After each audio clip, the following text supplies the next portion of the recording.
Nós conversamos agora com o José Lázaro de Sá, da FEComércio São Paulo, do Departamento Jurídico da FEComércio São Paulo. Lázaro, bem-vindo aqui ao Cenário Econômico. Obrigado, boa noite. A FEComércio vê como de forma positiva. Já vi um enunciado da própria FEComércio. Agora, a grande pergunta é, vai viabilizar verdadeiramente o emprego? Porque essa foi a aposta do governo, a propaganda do governo, dos defensores da reforma e, evidentemente, uma esperança de quem está do outro lado. Nós estamos falando de quase 14 milhões de desempregados ainda no país. Bom, primeiramente, boa noite. Prazer estar aqui. Essa, de fato, é a aposta também da Federação do Comércio, porque a reforma, embora ela não seja a solução para todos os problemas que o Brasil enfrenta hoje, ela é o começo da solução, é o primeiro passo, que é aquecer o mercado de trabalho.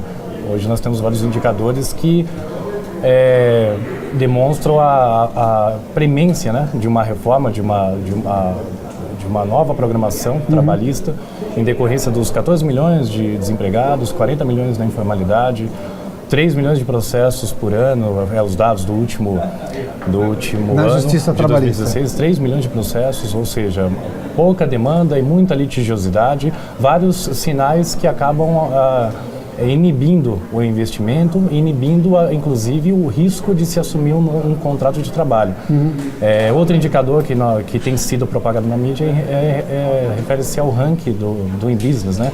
O relatório do e-business aponta que o Brasil ele gasta mais de 3 mil horas para tratar de assuntos burocráticos. Então, por conta de todos esses fatores, a reforma trabalhista acaba sendo, ela propõe uma flexibilização muito grande em relação na relação de trabalho, entre capital e trabalho. Acaba estimulando os empresários a contratarem.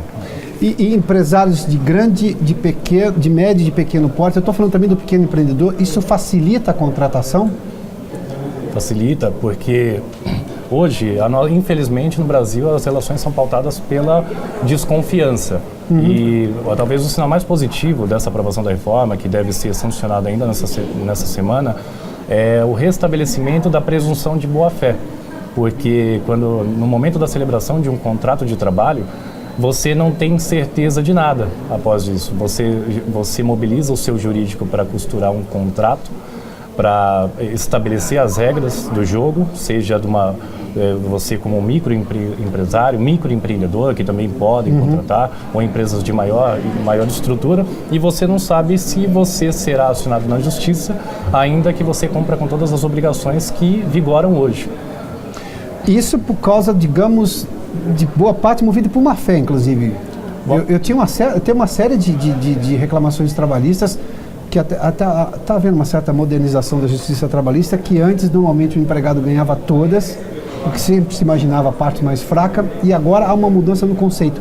O que nós temos agora é uma celebração de boa-fé, foi isso que você disse, né? Isso, a presunção de boa-fé. Presunção de boa-fé. Foi a menção que o senhor fez. Porque você citou a Justiça do Trabalho, eu já tinha falado dos números dos 3 milhões, para se ter uma ideia, existem mais de 450, se não me engano, exatamente 466 súmulas do Tribunal Superior do Trabalho. Isso indica que a Justiça do Trabalho está fazendo as vezes do Poder Legislativo. Está legislando. Está legislando. E qual que é o risco disso? Nós temos diferentes instâncias e diferentes cabeças, apreciando os mais diversos assuntos, os mais diversos tipos de reclamação. Então, a reforma trabalhista, além dela tratar de regras mais simplificadas, que facilitam inclusive o entendimento das partes interessadas, né, quem tem interesse em contratar e quem se habilita para o mercado de trabalho, ela regula também o pós-contrato. Se existindo algum conflito, a reforma estabelece maior responsabilidade para aquele que decidir reclamar na justiça. A intermitência é um ganho por esse aspecto, né? Boa parte das pessoas, quando vai morar no exterior ou que vai do exterior, citam um negócio que o estudante, por exemplo, que lá fora tem um negócio que chama-se part-time job, ou seja, ele estuda meio período e trabalha meio período. Pela legislação brasileira, estava quase impossível você ter esse estudante que trabalhasse meio período, né? Outro indicador de quão arcaica é a nossa legislação. Ela atende uma geração que hoje que não predomina hoje. Hoje nós temos diferentes perfis, de modo que essa flexibilidade, ela possibilitará uma customização de acordo com a demanda das empresas, conforme o setor, cada setor tem suas peculiaridades e conforme também as pretensões de cada trabalhador, de cada pessoa que se ative no mercado de trabalho, né? Os mais jovens que pretendem conciliar estudo, os mais idosos que já estão tirando o pé do acelerador e gostariam de ter maior flexibilidade para outras atividades. E trabalhar menos por dia, talvez. E nesse ponto, o trabalho intermitente seria fantástico, porque você poderia fazer construir uma relação customizada para esses perfis, esses diferentes perfis, o que não significa que se aplicaria em todos os setores. A legislação, hoje, evidente que áreas que vai continuar proibida é a intermitência, ou seja, por exemplo, um piloto de avião, ali tem uma situação diferente. Mas boa parte das atividades permite que a pessoa trabalhe, por exemplo, só 3 horas por dia, se esse acordo seja celebrado, não haja risco na justiça posterior de uma reclamação trabalhista, não haja risco de insegurança jurídica, ou mesmo o senhor fez uma menção de quem está tirando o pé um pouco do acelerador, a pessoa mais velha que quer trabalhar um pouco menos porque ela está considerando contra atividade. Por essa legislação não poderia ter um acordo como esse. A antiga não permitia. A antiga não permite e não há segurança nenhuma, embora ela não proíba expressamente, não há segurança nenhuma para isso. E inclusive um dos pontos emblemáticos que cogita-se que seja vetado pelo presidente Temer, né?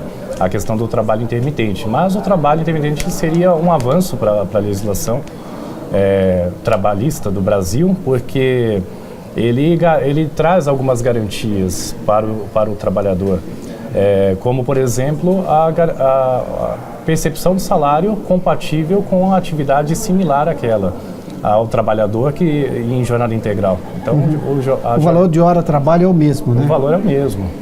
E não pode ser menor do que o mínimo também. Também preservado o mínimo. Os direitos fundamentais estão preservados. Por isso, até falamos, se o nome reforma trabalhista é uma proporção um pouco maior do que é de fato.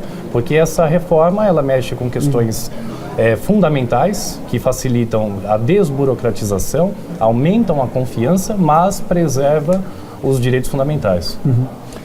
Lázaro, muito obrigado pela entrevista aqui, pela gentileza de nos atender aqui no Cenário Econômico, viu?